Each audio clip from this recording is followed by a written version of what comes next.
आप सभी के अंतस्थल में बसने वाले प्रभु श्री राम जी से मेरा शत शत नमन। रामचरितमानस यह स्वस्थ विचारों का सबसे बड़ा पुंज है और स्वस्थ विचार ब्रह्मांड की सबसे बड़ी संपदा। यदि हमारे पास हमारा मन मस्तिष्क स्वस्थ है और उसमें स्वस्थ विचार बन रहे हैं तो निश्चित रूप से हम बहुत ही सुखी, समृद्ध और आनंदित व्यक्ति हैं, क्योंकि विचारों से ही हम सब कुछ आकर्षित करते हैं। जितनी भी संपदाएं हमारे पास हैं ये सब पहले विचार रूप में ही हमारे पास थी, उसके बाद यह पदार्थ बनी है। और यह स्वस्थ विचार हमको मिलेगा कहाँ से? रामचरितमानस पाठ और राम जी की चर्चा से। तो आइए आज हम लोग देखते हैं कि कैसे इसमें कितने स्वस्थ विचार भरे हैं। लेकिन होता क्या है कि हम लोग जानते हैं, खूब पढ़ते हैं, समझते भी हैं, लेकिन ये नहीं सोचते हैं कि यह मेरे लिए है। हम तो बस यही जानते हैं कि तुलसीदास जी ने लिख दिया है, हम सबको पढ़ लेना चाहिए, सबको बता देना चाहिए। नहीं, अपने प्रयोग के लिए है। तो आइए देखिए। राम नाम मन दीप धरु जीहि देहरी द्वार, तुलसी भीतर बाहिर हूँ जो चाहसि उजियार। राम नाम मन दीप धरु, राम नाम रूपी मणि जो है वो हमको जिह्वा पर लगातार अपने आप में बनाए रखना है। हम कुछ भी करते रहें, जब हमारी जिह्वा राम नाम का जप करती रहती है तो मेरा मन निश्चित रूप से शांत रहता है। कोई भी गलत विचार हमको नहीं घेर पाते, और तो और हम किसी के बारे में गलत सोच भी नहीं पाते हैं, क्योंकि जब हम राम नाम का उच्चारण करते रहते हैं तो हमको ये दिखता रहता है कि अरे ये तो प्रभु श्री राम ही हैं। जिनके बारे में भी हमारे मन में गलत बातें आती हैं, सब में फिर हमको राम ही राम दिखाई देने लगते हैं। इसलिए राम नाम का जप अपनी जिह्वा पर लगातार बनाए रखना है। इससे होगा क्या? हमारा मन भी शुद्ध और सात्विक होगा, आनंदित रहेगा, और बाहर भी हम जो भी हमारे मन में विचार उठ रहे होंगे उनको हम बड़ी सुगमता से आकर्षित कर पाएंगे। सुगमता से क्यों आकर्षित कर पाएंगे? क्योंकि हमारा मन उन्हीं विचारों पर ही केंद्रित रहेगा। विचारों का केंद्रीकरण भी बहुत बहुत ही आवश्यक होता है। तो इसके लिए सबसे बड़ा साधन राम नाम मणि दीप।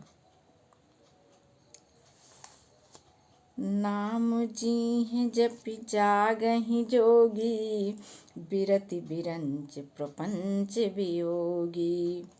ब्रह्म सुख ही अनुभव ही अनूपा, अकथ अनामय नाम न रूपा। ब्रह्मा के बनाए हुए इस प्रपंच यानी दृश्य जगत जो भी है, इसको ब्रह्मा का प्रपंच ही कहा जाता है, जो हमारी आंखों से दिखाई दे रहा है। तो प्रपंच दृश्य जगत से भली भांति छूटे हुए वैराग्यवान पुरुष योगी इस नाम को ही जीभ पर जपते रहते हैं। तत्व ज्ञान रूपी दिन में वे जागते हैं और नाम तथा रूप में रहित अनुपम अनिर्वचनीय अनामय ब्रह्म सुख का वे लगातार अनुभव करते रहते हैं। ये तो हुई योगियों के लिए बातें, लेकिन जो संसार में है ही है, ब्रह्मा जी के प्रपंच में हम लोग जैसे हैं, तो हम सब भी, क्योंकि भगवान के पास तो सब व्यवस्था है, योगियों के लिए योगी जैसी व्यवस्था, भोगियों के लिए भोगी जैसी व्यवस्था, हम सभी को अपने गृहस्थ धर्म के कर्तव्यों का भी निर्वहन भली भांति करना है। क्योंकि ये जो योगी निकलते हैं वे यही गृहस्थ धर्म से ही बनते हैं और उनसे गृहस्थ धर्म बनता है। उनके तमाम दिए हुए संदेशों से जितने भी ऋषि मुनि तपस्वी हुए हैं, वे सब ज़्यादातर अपना उनके शोध का विषय गृहस्थ धर्म ही रहा है। उसी के लिए तमाम आचरण बताए हैं उन्होंने। तो इसलिए हम सब हैं जरूर ब्रह्मा जी के प्रपंच में, दृश्य जगत में, तो राम नाम के स्मरण से इस दृश्य जगत की भी सारी संपदाएं हम आकर्षित कर सकते हैं। जब हम राम नाम का जप करते रहते हैं, जब हम रामचरितमानस का स्वाध्याय करते रहते हैं। जाना चाहि गूढ़ गति जेऊ, नाम जीह जपि जानहि तेऊ। साधक नाम जपहि लय लाए, होहि सिद्ध अनिमादिक पाए। जो परमात्मा के गूढ़ रहस्य को, यानी उनकी यथार्थ महिमा को जानना चाहते हैं, ऐसे जिज्ञासु भी नाम को जीभ से जप करके उसे जान लेते हैं। क्योंकि जीभवा से जब हम राम नाम जपते रहते हैं तो हमारा मन शुद्ध और सकारात्मक विचारों से भर जाता है। तभी हम ईश्वर के स्वरूप को जान पाते हैं, ईश्वर का दर्शन कर पाते हैं। ईश्वर का दर्शन करने का अर्थ होता है आत्म तृप्त, और जब हम तृप्त होते हैं तभी हमारे सुख साधन की सारी संपदाएं भी तृप्ति युक्त स्थान में रहने के लिए आती हैं। साधक लौ लगाकर नाम का जप करते हैं और अणिमादिक 8 सिद्धियों को पाकर वे सिद्ध हो जाते हैं। राम नाम जप से हमें सभी प्रकार की सिद्धियां प्राप्त होती हैं, लेकिन वे न तो व्यक्तिगत सुख के लिए, न किसी को नुकसान पहुंचाने के लिए। जब हमारा मन प्रेम से भर जाता है, सबको हम अपना मान लेते हैं, सबके रूप में राम जी का दर्शन करने लगते हैं, तब ये सिद्धियां हमारे पास आती हैं और ये हमारे पास से हो करके सबके पास जाना चाहती हैं, सबको सुख पहुंचाना चाहती हैं। जपहि नाम जन आरत भारी, मिटहि कुसंकट होहि सुखारी। और राम भगत जग चारि प्रकारा, सुकृति चारु अनघ उदारा। जपहि नाम जन आरति भारी। जब भी हमको किसी प्रकार का कष्ट होता है, हम भगवान राम का नाम जपते हैं, और जब हम ये देखते हैं कि अरे ये कष्ट तो आप हमको दे रहे हैं, जरूर इस कष्ट के बाद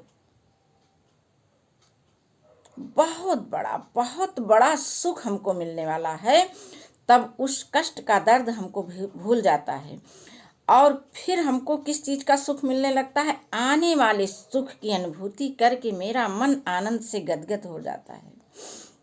निश्चित रूप से सुख के बाद, दुख के बाद तो सुख आना ही आना है। आखिर आजकल देखिए तमाम पतझड़ हो रहे हैं, इन्हीं पतझड़ों के बाद ही बसंत आता है और सारे वृक्ष नई नई कोपलों से लद जाते हैं। हम सब को सुख देने के लिए, मेरे नैनों को सुख देते हैं, मेरे शरीर को उनके सुख, उनसे निकली हुई हवाएं हमारे शरीर का जब स्पर्श करती हैं तो हमारा तन मन पुलकित हो जाता है।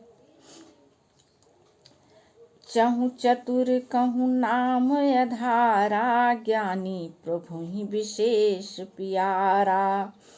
चहु जुग चहु श्रुति नाम प्रभाऊ, कलि विशेष नहीं आन पाऊ। चारों ही चतुर भक्तों को नाम ही आधार है। इनमें ज्ञानी भक्त प्रभु को विशेष रूप से प्यारे हैं।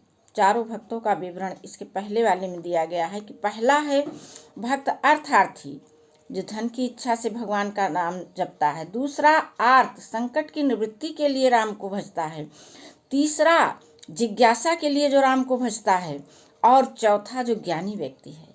तो इन चारों में भगवान जी को सबसे अधिक ज्ञानी व्यक्ति प्रिय होता है।